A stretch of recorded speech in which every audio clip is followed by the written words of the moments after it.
Ang magandang araw mga kameme. Ngayong araw po ay gusto ko lang ipakita sa inyo ito. Nandito po tayo sa ilalim ng ating goat house. At saka kung makikita po ninyo, ang dami po nating naipon ng mga dumi ng ating kambing dito sa ilalim ng ating goat house. So ano ba yung gagawin natin dito?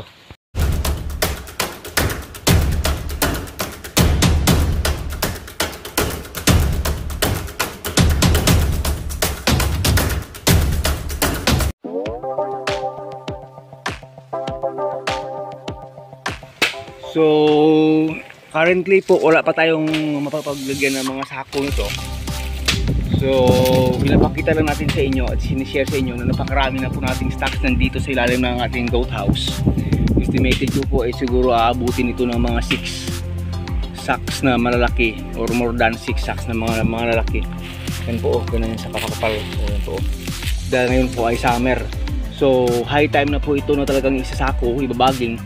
Kasi po pag nabasa pa ito ng ulan, pag dating ng tag-ulan po, medyo mahirap or masabi natin parang hindi na maganda ibabaging. Share ko lang po sa inyo bakit ba kailangang matipon po ito. Kasi po dito po sa amin, itong mga dumi ng kambing po natin ay may bumibili po nito at 100 pesos per bag po. Ganun po pamahal yung mga malaking mga feeds bags, mga feeds sacks po, habang sila dito ay kumakain ng dahon ng rakilis dito sa palibot-palibot. Sinishare ko lang po sa inyo. Napakaganda po itong organic na abono po itong ating goat manure po sa ating mga tanim, kahit po anong tanim. Pero this is not for sale. Yan po, gusto ko lang i-clear sa inyo, hindi po natin ito binibenta. Kasi po yung gagawin po natin dito ay babaging po natin dito the other days na pag nagkaroon na po tayo ng enough na sako na paglalagyan itong mga dumi nila dito, mga langga. Ibabaging natin, ipapakita na rin natin sa inyo yung pag nagkataon po tayo. Kasi po nire-reserve ko po ito. Kasi imbis na bibili po tayo ng commercial na abono, ito po yung gagawin nating pang-abono sa ating magiging Napier plantation doon sa kabila. At saka po i-abono na rin natin sa ating mga takpunan dwarf at sa mga saging. Yun po kasi yung plan natin, magtatanim po tayo ng panibagong lakatan na maliit lang. Kasi po hindi po siya sapat yung tubig dito. Lakatan, Napier, lalo na po Napier. At saka sa mga standing crops po natin dito ng mga takpunan dwarf na nasa palibot lang, nasa paligid lang. Habang continue po tayo sa pagpadami ng nyog at sa nagpapadami ng kambing, itong kanilang mga dumi ay gamitin talaga natin para po sa magiging cycle lang siya. Cycle.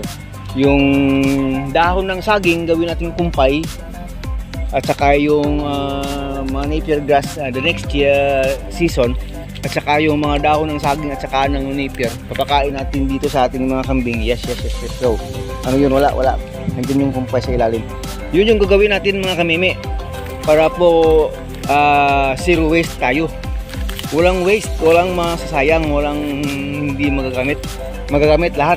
Yan yung gagawin natin para po magiging cycle na lang. Hindi na tayo bibili pa ng pang-abono sa ating mga tanim.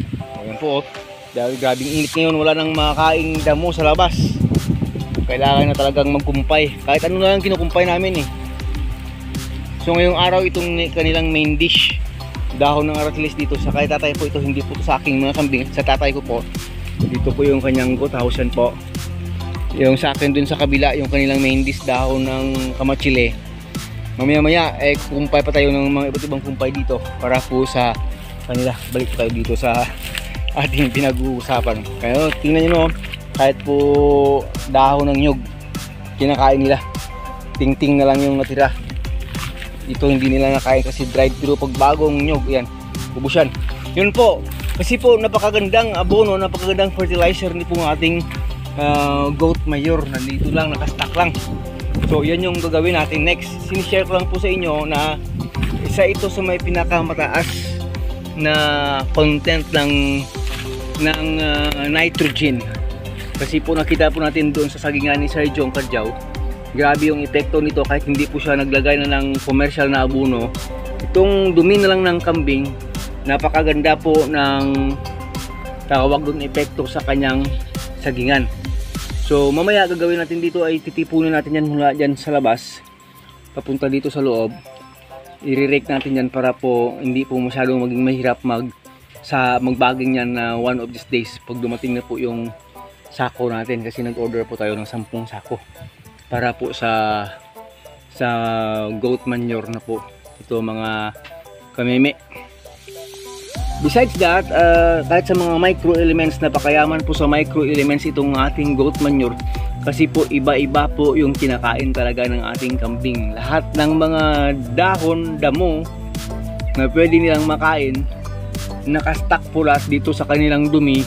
Kaya lahat po ng micro elements at saka macro elements na nasa mga tanim po ay na-transfer na dito sa mga pupo ng ating kambing. So yung currently yung tinatawag nating black gold sa kambingan, yun yung term ni Ma'am Kat, black gold po ito. At saka yung white gold natin ay pag yung ating kambing ay yung katasan, at saka red gold pag yung ating kambing ay kinakarne. Yun po daw sa pag-farming ng kambing. O ano, pag hindi na kayo kumakain, busog na ba? Maaga pa yun na busog na ba eh. Kasi maaga pa silang binigyan ng kumpay dito. So yun po, hindi ko na masyadong papahabain itong ating video. Sinishare ko lang po sa inyo na yan po yung gagawin natin dito. Hindi po ito sayang. Kasi pag binabayaan po ito at saka mabasa na po ito ng tubig ulan pagdating po ng rainy season sa mga langga, mga kakambing, mag-iiba na ito, magiging pulverized na ito, parang maging lupa na ito at saka mahirap na siyang ibaging. Kaya habang summer na summer pa, yan talaga yung pinakamagandang time na magbabaging po nito. Well, in fact, dyan po sa kabila nating goat house, doon po, dyan po, mayroon rin tayo dyan pwedeng makuha na siguro mga 2 sako. At doon pa po sa isang goat house na maliit doon sa kabila, mayroon pa doon nakatiwangwang na hindi po natipon ito, kaya dapat talaga na itong matipon. Kung ibebenta po natin, mabilis lang po, kasi si Sir Jong rin mismo bumibili na po nito. Kumuha na kami Ma'am Che ng 16 bags na yan, 16 bags at 100, 1,006 na rin. Ganun lang kadali, magtipon ka lang nito, pera na. Makakabili ka na ng bigas mo. kung masipag ka, mga langga. So yun, sana po ay may nakuha po tayong konting informasyon dito. Napakagandang fertilizer, organic fertilizer po nito, kahit sa anong uri ng tanim. Ito ang ating goat manure, mga langga. So siya pakita natin sa kabila doon na mayroon rin ditong pwedeng na rin makuha na goat manure. Ba't bumalik itong ating alaga? Hindi pa nga siguro naubos yung kumpay doon eh. Ba't sila bumalik? Nagkumpay tayo ng kamatsili doon sa kanila eh. Sasarado na natin dito. Marami papakita sa inyo na dito sa kabila ay mayroon na rin kahit pakunti-kunti lang. Close the door. Nangyari dito? Ba't naging ganito to? Sandali. Dito po sa goat house ni isa na ito, kahit na hindi to masyadong marami yan dito, mayroon talagang piling makukuha yan dito. Yan po. Pinakay ka na lang ng mga manok yan dyan dito. Estimate ko mga 2 sako kakayanin ito. Pag ito po ay natipon na mga goat manure na ito, mga langga. O ano yan? Pag hindi kayo kumain dun sa kabila, mga meme, ha? Saan na kayo napunta? Sige po, maraming salamat, bye bye na. Check ko lang dito kung bakit nila iniwanan dito ang kumpay nila na kamatsili. Nandito pa si Abshag kumakain eh. Magandang kumpay itong ating kamatsili eh.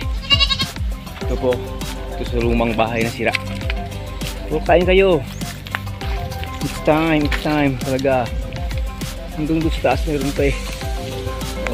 Mag-feast kayo ng dahon ng kamatsili kasi paubos na yung pangkumpay natin. Siya ito yung tingnan doon sa kabila, yung bubong ng isang bubong ng ating goat house dyan na luma na tuklap ng hangin. Dito kamatsili rin eh. O yan. Kamachili at saka dahon din ng aratilisyan dito. Kaya lahat ng may gusto nito. Sige. Sige, feast kayo dyan. Busog na?